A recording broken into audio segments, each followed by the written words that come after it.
Olá pessoal, sou Bárbara, professora de português aqui do Mais à Prova, e neste vídeo eu vou falar um pouquinho para vocês sobre os tempos e modos verbais, tá?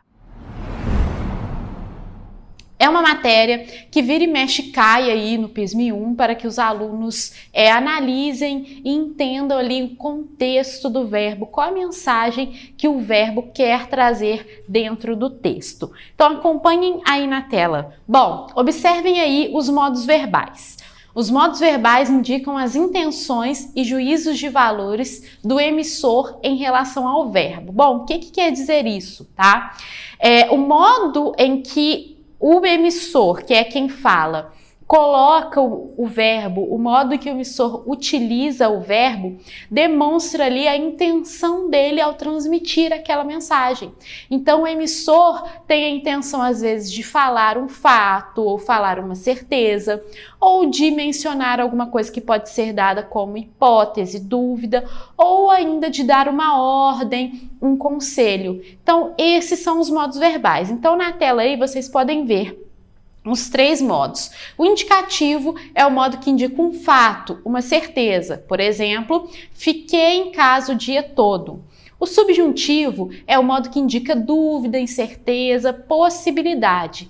Se eu ganhasse o prêmio, compraria um carro. Então, observem que o indicativo ele traz a ideia de certeza. Eu fiquei em casa o dia todo. É um fato passado certo, né, que já acabou. Enquanto o subjuntivo indica aí uma hipótese. Se eu ganhasse, né, eu não tenho certeza, eu não ganhei ou eu ganharei. Não, se eu ganhasse. Por fim, a gente tem o modo imperativo. O modo imperativo é o modo que indica ordem, pedido, pode ser conselho também, tá? Então, por exemplo, faça o dever de casa. Eu brinco aí que o modo imperativo é o modo das mães, né? É o modo aí da ordem. Então, sempre que você olhar o modo imperativo, pensa ordem, conselho. No caso da mãe é ordem mesmo, né? Conselho aí não é. A mãe a gente tem que seguir ali, ó. Então, por exemplo, faça o dever de casa, vá dormir, lave a louça, tá? São, então, os verbos aí no modo imperativo indicando a ideia de ordem.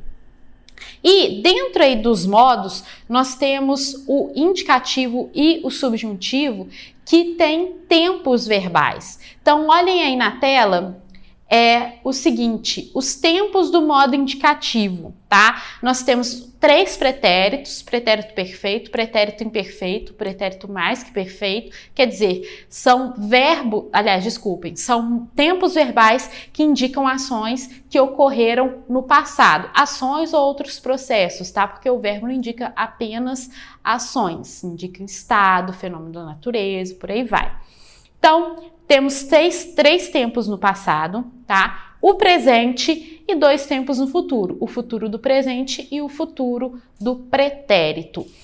A diferença entre os três passados é que o pretérito perfeito é algo pontual que ocorreu no passado, por exemplo, fiquei em casa o dia todo, tá? O pretérito imperfeito indica algo que era um hábito ou que acontecia com certa frequência no passado. Eu ficava em casa o dia todo quando era criança. Então era um hábito, né? A gente entende aí que aquilo acontecia com frequência, tá? Diferente do fiquei, que é algo pontual, ontem e acabou.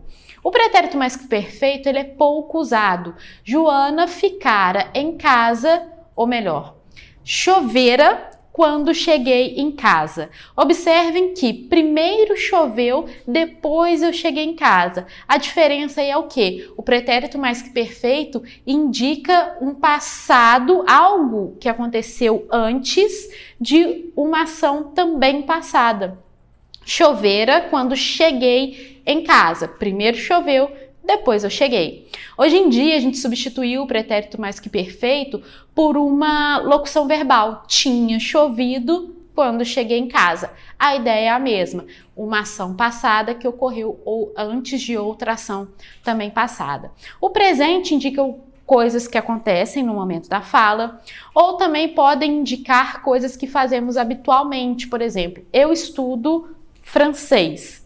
né? Quem dera. Mas vamos supor, eu estudo francês, é algo que eu faço com frequência, tá? Fiz ontem, faço hoje, vou fazer no futuro, tá bom? E o futuro, a gente tem aí a diferença, o futuro do presente e o futuro do pretérito. O futuro do presente é algo que eu tenho certeza que vai acontecer. Por exemplo, viajarei amanhã às 14 horas. Eu tenho certeza, a minha intenção aí é de que eu vá viajar. Ah, professora, mas e se... Não, e se nada, né? A intenção é que eu quero que aquilo aconteça, então é o futuro do presente, viajarei amanhã. O futuro do pretérito, ele indica aí dentro, ele é um tempo utilizado com a ideia de possibilidade. Por exemplo, aquele exemplo lá, se eu ganhasse um prêmio, compraria um carro. Em se eu ganhasse, eu vou ter aí o modo subjuntivo, tá?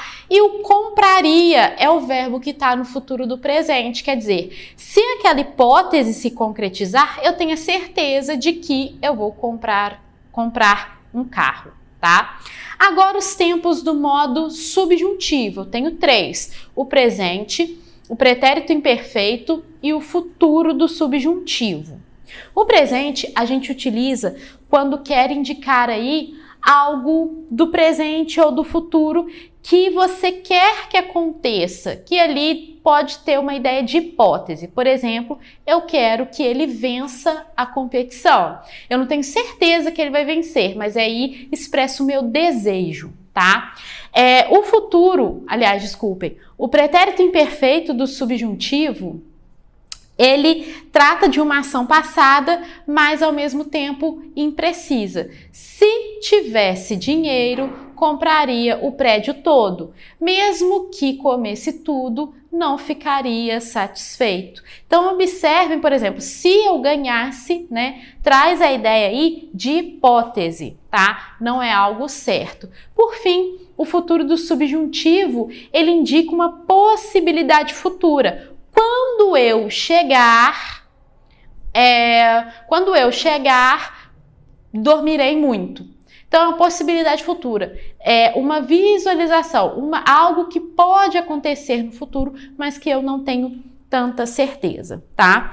Bom, e para finalizar aí, o modo imperativo não tem tempo verbal, tá? A gente só tem imperativo afirmativo e negativo. Faça isso, não faça aquilo e assim por diante, tá bom? Se gostaram, deixem aí o like, compartilhem com os amigos, deixem nos comentários sugestões de vídeos, de temas que vocês querem ver por aqui, tá bom?